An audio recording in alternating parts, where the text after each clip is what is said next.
हमेशा, वो ये होता है कि बूटस्ट्रैप अपनी, चूंकि वो फ्रेमवर्क है तो वो अपनी चीजों को एम्फसाइज करता है कि जो मैं करूं, जो मेरे पे क्लास लिखी हो वो अप्लाई हो। बूटस्ट्रैप की ज्यादातर क्लासेस में बाय डिफॉल्ट इंपॉर्टेंट लगा हुआ होता है। ये भी एक रीजन है बूटस्ट्रैप को लोग ज्यादा पसंद नहीं करते। हाँ, इस चीज को आप चेंज कर सकते हो। अगर मैं इस पूरे को डाउनलोड करता, बूटस्ट्रैप को डाउनलोड करता CDN लगाने के बजाय, और फिर उसके अंदर से फाइल निकाल के उसको अपनी तरह से एक्सटेंड करता, लेकिन मैं इतनी मेहनत करूँ क्यों जब मेरे पास बेटर ऑप्शन अवेलेबल हैं जो हम आगे जाके देखेंगे। अभी के स्टेज के लिए बूटस्ट्रैप और टेलविंड आपके पास ये दो ही ऑप्शन है। ये बाकी ऑप्शन आपके पास बाद में आएंगे जब हम जावास्क्रिप्ट कंप्लीट करके रिएक्ट पे एज अ फ्रंट एंड पढ़ेंगे तब। खैर हम आगे देखते हैं, आगे क्या कह रहा है। यूएल यानी अनऑर्डर्ड लिस्ट, ये इसके अंदर आप ये वाली क्लास लगा दो, ये ऑलरेडी लगी हुई है। You will also need to change the following section to UL. The nav bar should now look ready. Now let's move to the next section of the web page, the hero section. Change the following section.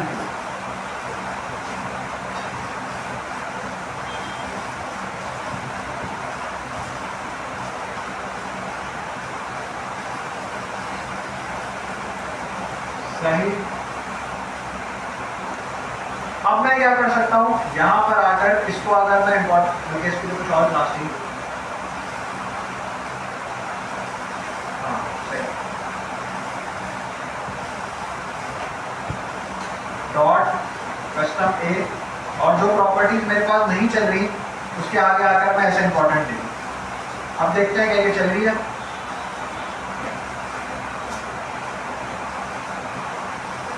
अब ये चलने लगी, ठीक है। तो हम इसको override कर सकते हैं अगर हम भी इंपॉर्टेंट दे दें। हाँ, फिर ये स्पेसिफिसिटी पे चला जाएगा, जो सबसे आखिर में लिखा हुआ है वो अप्लाई होगा। सही। अब हम क्या करते हैं, आगे चलते हैं। अब क्या कह रहे हैं, अच्छा ये तो nav bar है, ये हो गया हमारे पास nav bar। इसके बाद दूसरी चीज हमारे पास होती है ये वाला सेक्शन, इसको कहते हैं हीरो। क्या कहते हैं, हीरो सेक्शन। अब इसमें आप देखो दो चीजें हैं, एक तो लेफ्ट साइड है जिसमें हमारे पास एक हेडिंग है, टेक्स्ट और एक बटन बना हुआ है, और एक राइट साइड है जिसमें हमारे पास एक पिक्चर है। सिर्फ दो सेक्शन है हमारे पास। अब हम देखते हैं इसने इसको कोड में किस तरह से किया हुआ है। यहां पर आता हूं मैं, nav हो गया मेरा, nav को मैं करता हूं बंद। हम नीचे आ जाते हैं, यहां पर मैं एक और कमेंट देता हूं, हीरो सेक्शन। अब हम देखते हैं सबसे पहले कोड। सबसे पहले तो इसमें एक div बनाया है, div की जगह पे आप सेक्शन भी दे सकते हो। दोनों काम सेम करते हैं, सिर्फ सिमेंटिक का फर्क है, चीज दोनों एक ही है। सेक्शन की जगह div दे दो, div की जगह सेक्शन दे दो, एक ही चीज है। और इसके अंदर इसने क्या किया हुआ है, इसको कॉपी करते हैं और हम इसको जरा देखते हैं, पहले चला के देखते हैं। सही, यहां पर आ गया। अब हमारे पास यहां पर इसने दो तीन काम कर दिया। सबसे पहले तो हम जाते हैं यहां पर हीरो पर। सही, रॉ कार्ड को मैं हटा देता हूं और रॉ पर आ जाते हैं।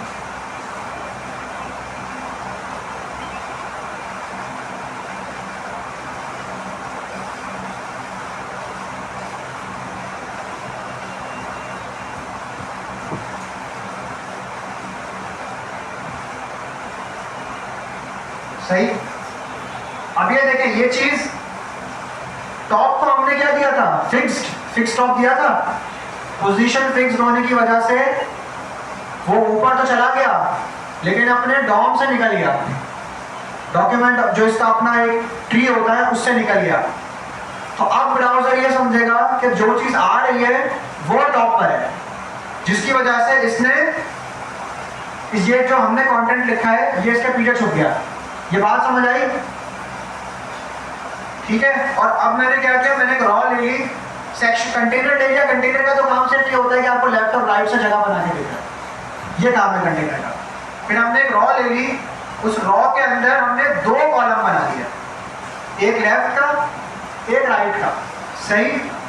और लेफ्ट के अंदर मैंने यहाँ पर जो मुझे हेडिंग देनी थी उसके अंदर मैंने हेडिंग जो मुझे मतलब लिखना था, जैसे मुझे यहाँ पर तस्वीर में क्या है मेरे पास, हाय आई एम जॉन, और इसके बाद ये लॉरा मिल्सम, ये जो मुझे लिखना था टेक्स्ट मैंने वो लिख दिया, सही। अगर मैं इसके ऊपर इसको पोजीशन दे दूं, इसको थोड़ा सा मार्जिन दे दूं, जैसे कि मेरे पास लेफ्ट है, सेक्शन के अंदर, कंटेनर के अंदर, रॉ के अंदर पहला वाला कॉलम, बल्कि कंटेनर को ही मैं अगर दे दूं for example margin top 50 pixels, 50 कम पड़ रहा है, हम इसको और ज़्यादा दे दें 100 पिक्सल्स, ठीक है। तो ये तकरीबन इसी तरह का शो हो रहा है कलर वगैरह के अलावा, ऐसा ही शो हो रहा है। बटन का कलर थोड़ा डिफरेंट है, इसका कलर डिफरेंट है, कलर वगैरह कस्टमाइजेशन तो अभी हम करेंगे। अच्छा, एक तो ये आइटम हो गया। अब राइट साइड वाला कॉलम यहाँ पर आया है, उसके अंदर हमारे पास एक पिक्चर होनी चाहिए। पिक्चर तो हमारे पास है नहीं, तो दो ऑप्शन है, या तो मैं नेट से मिलती जुलती पिक्चर निकालूं जो मुझे टाइम लग जाएगा ढूंढने में, फजूल में ढूंढने में टाइम लग जाएगा, तो उसके बजाय अभी मैं यहाँ पे क्या लिख देता हूँ, मैं यहाँ पर एक पैराग्राफ लिख देता हूँ, image place holder. Place holder का मतलब ये होता है कि यहाँ पे ये चीज आएगी, यहाँ पे ये चीज आएगी, इमेज प्लेस होल्डर, सही। क्या ये दो आइटम तो हमारे पास हो गए। अब इसने इसके बाद क्या किया हुआ है, इसने इसी के अंदर इन तीन एलिमेंट्स को भी पास आउट किया हुआ है। ये पहला, दूसरा और तीसरा दिख रहा है आपको, पहला, दूसरा और तीसरा। इसने क्या किया हुआ है, इसने यहीं पर रॉ के बाद, जैसे ये कॉलम हमारे पास आ गया, रॉ कार्ड के नाम से इसने एक डिप खोला है और उसके अंदर इसने तीन कार्ड बना के दे दिया, ऐसे रॉ बंद कर देते हैं, रॉ कार्ड खोल लेते हैं यहाँ पे, सही। इस तरह से तीन कार्ड हमारे पास इसने बना के दे दिया, सही। लेकिन ये तो वो चीजें हैं जो बूटस्ट्रैप से हमें खुद मिलती हैं, बूटस्ट्रैप की क्लासेस आई हैं। अगर मैं बूटस्ट्रैप पे जाकर कार्ड लिखूं तो तकरीबन हमारे पास इसी तरह का मिलेगा, ऐसा ही है। सिर्फ आप क्या करो, आप इसके अंदर से ये लिंक हटा दो और ये सब टाइटल हटा दो, सिर्फ ये रखो और ये टेक्स्ट रखो, तो ये टेक्स्ट है और ये इसके ऊपर इमेज लगा दो, सेम चीज है। अब हम इसको कस्टमाइज करते हैं।